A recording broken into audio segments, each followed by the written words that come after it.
In the relentless storm of lies, obsession, and buried trauma that defines the bold and the beautiful, Los Angeles prepares for another blood-red chapter. And this time, it begins with a search for peace. But in this city, peace is only a prelude to destruction. Deacon Sharp, weary from years of chasing redemption and battling his inner demons, finds himself drawn to the unexpected comfort of Taylor Hayes. In the soft stillness of her presence, he sees the possibility of something rare in his world: stability. It isn't passion at first, it's quiet. Healing. They meet by chance at a grief counseling fundraiser Taylor helps organize. Deacon attends to honor a recovering friend. One conversation turns into two. A shared coffee turns into laughter. And slowly, a thread forms between them, delicate, cautious, but undeniably real. For Taylor, it's equally unexpected. After decades of toxic romances, manipulation, and family drama, she sees something in Deacon that doesn't require effort. He listens. He sees past her degrees, past the facade of professional calm. He sees her, and she lets him. For the first time in years, Taylor opens a door she thought she'd long since closed. But love in this world doesn't go unpunished. And lurking in the shadows of Deacon's new warmth is the twisted shadow of the woman he married. Sheila Carter. Sheila, who clawed her way back from the grave, again. Sheila, who defied death, prison, and moral ruin to entangle herself in Deacon's life. Sheila, who now watches her husband drift into the light, and it awakens something primal inside her. Not heartbreak, not jealousy, hunger. She doesn't confront him immediately. Sheila waits, watches, follows Deacon when he doesn't notice. Spies from behind the tinted windows of a black SUV parked just down the block. The first time she sees them together, it's innocent enough. Deacon brushing a lock of hair behind Taylor's ear as they talk outside the cafe on Sunset. But that one gesture is all it takes. Something snaps. From that moment on, Sheila becomes the hunter again. And Taylor Hayes is now the prey. Deacon has no idea what's coming. He knows Sheila's capacity for rage, but he foolishly believes she's changed. That the version of her he married, the one who cooked for him, who spoke of redemption and second chances, was real. He doesn't see the signs. The growing silence at home. The way her smile tightens when he mentions Taylor. The eerie calm in her eyes when she asks how his day was. He doesn't see it until it's too late. It begins with small things. Taylor's office is broken into. Nothing is stolen, but papers are scattered, books are torn. Then her tires are slashed in the hospital parking lot. A dead bird is left on her windshield one morning. Taylor, rattled, tries to brush it off as coincidence, perhaps a former patient with a vendetta. But the pattern becomes undeniable. Deacon starts to piece things together. He notices Sheila asking too many questions, feigning indifference when Taylor's name comes up, then going completely still. He remembers that stillness. It's not peace. It's calculation. One night, Taylor invites Deacon over to her loft. They share wine, laughter, a kiss that lingers a little too long. When Deacon leaves, he can't shake the feeling that they were being watched. He's right. From across the street, Sheila watches through binoculars, face ghostly pale under the street lamp, teeth clenched so tightly her gums bleed. Her fingers wrap around the steering wheel until the leather creaks. And in that moment, she decides Taylor must be eliminated. What begins as stalking escalates. Taylor receives anonymous threats. Her brake lines are cut. Her home security system is hacked. Brooke and Ridge urge her to leave town. Steffi demands she stay at the Forrester estate under protection. But Taylor refuses. She won't be driven out of her life again, not by Sheila Carter. She survived worse. Or so she thinks. Deacon confronts Sheila. What begins as concern quickly turns into a screaming match. He accuses her of going back to her old ways. She denies it, then smiles. That cold, terrifying Sheila Carter smile that strips the flesh from your soul.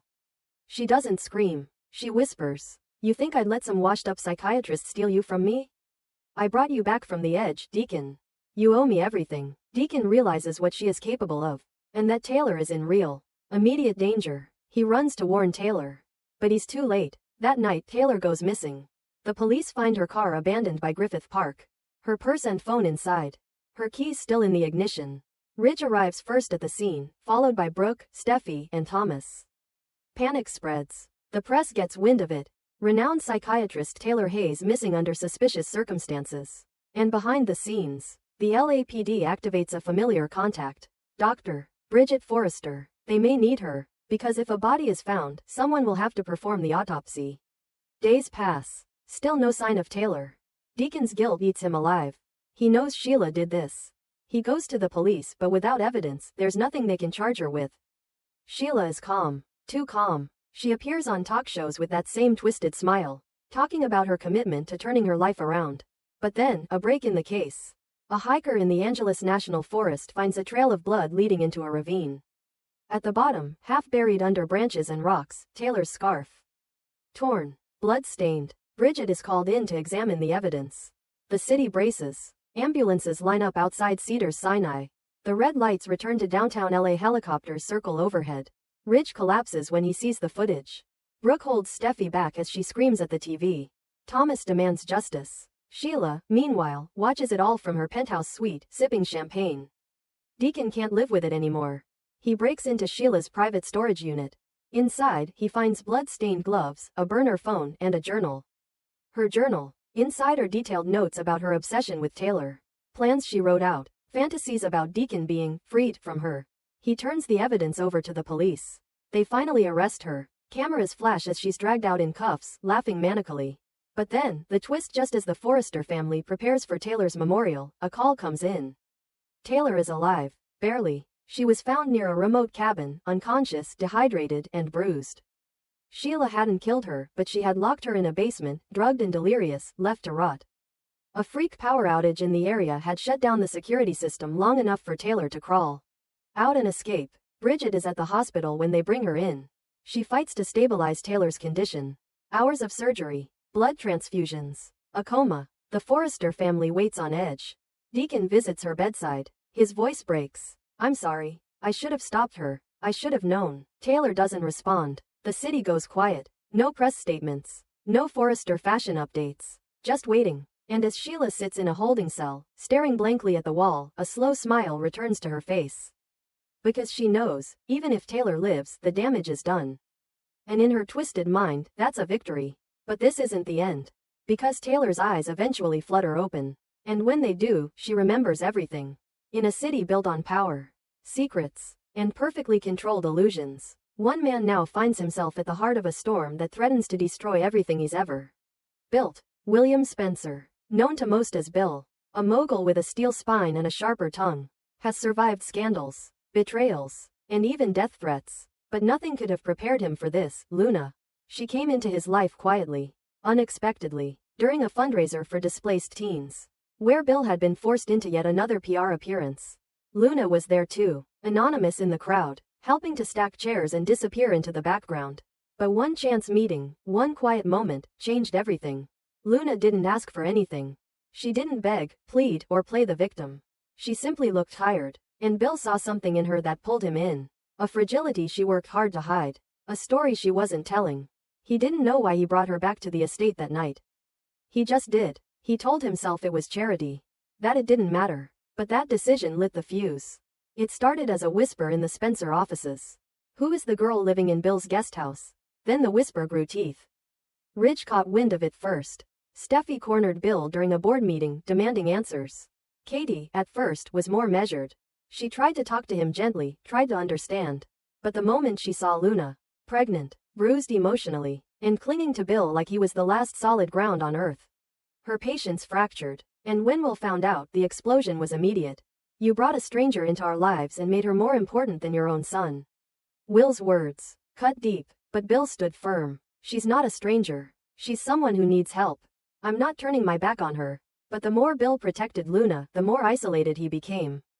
Katie moved out of the orbit completely. Will stopped responding to his messages. Ridge declared war. Ridge went straight to the press. He didn't name Luna outright, but the message was clear. In a leaked conversation to LA Chronicle, he questioned the judgment of certain media barons who think they're above the law. "You can't hide someone with that much baggage and expect the truth not to surface," he said. That was all it took.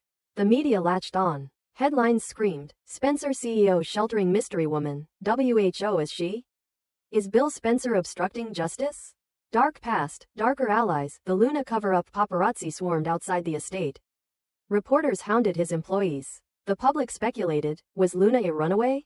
A con artist? Was Bill sleeping with her? Hiding her from the authorities?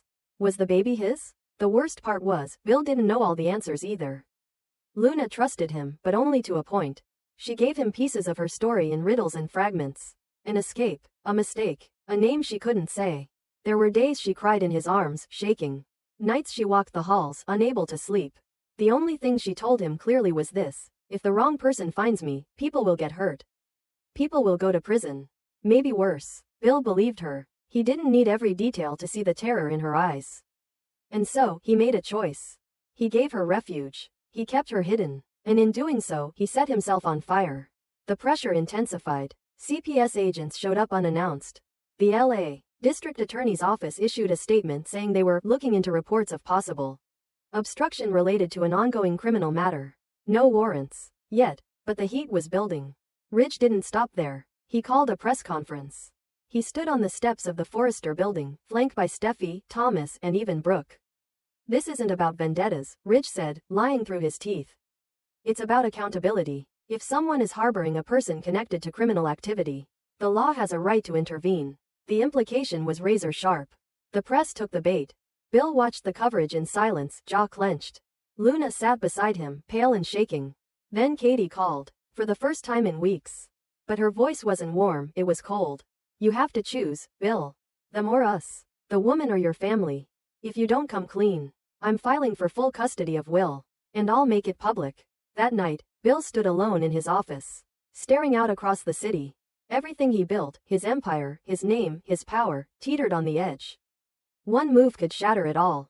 One leak, one accusation, and he could lose not just his reputation, but his son. But what weighed heavier than all of it was Luna. Her face, her fear, her desperation. He'd promised to protect her.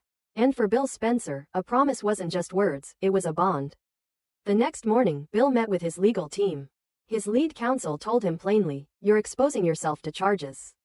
If you continue to harbor her, and it turns out she's linked to any criminal investigation, you'll go down with her." Bill nodded, then told them to do nothing.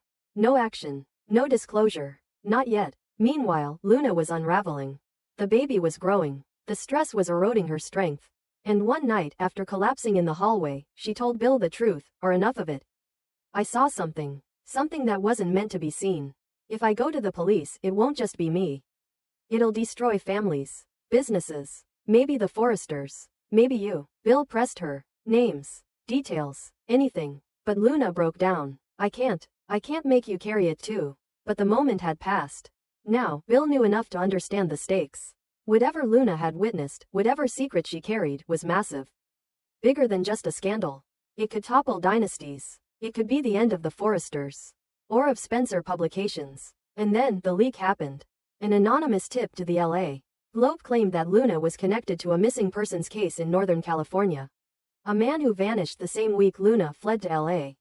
The article implied foul play, hinted that Luna knew more than she let on.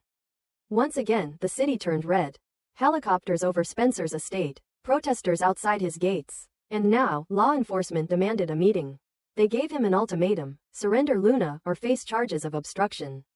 Inside the house, Luna packed a small bag. Her face was calm. Too calm. She told Bill she would leave, that she would turn herself in, that it wasn't his fight anymore. But Bill stopped her. "If you go now, they'll bury you.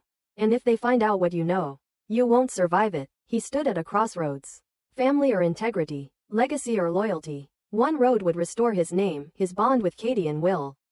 The other could burn it all down. And yet, he didn't hesitate. He chose Luna. He called the press. Held a live statement on the steps of Spencer Tower.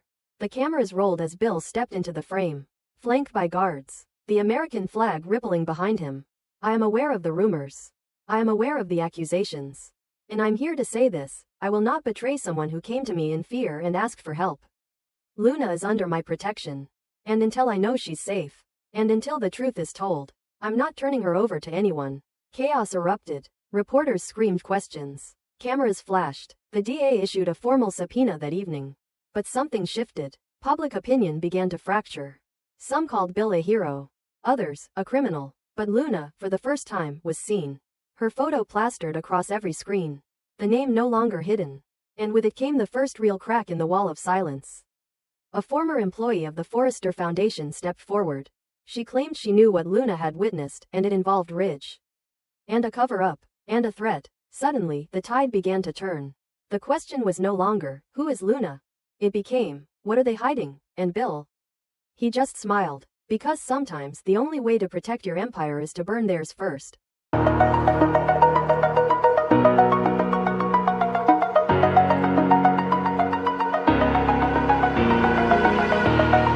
Oh,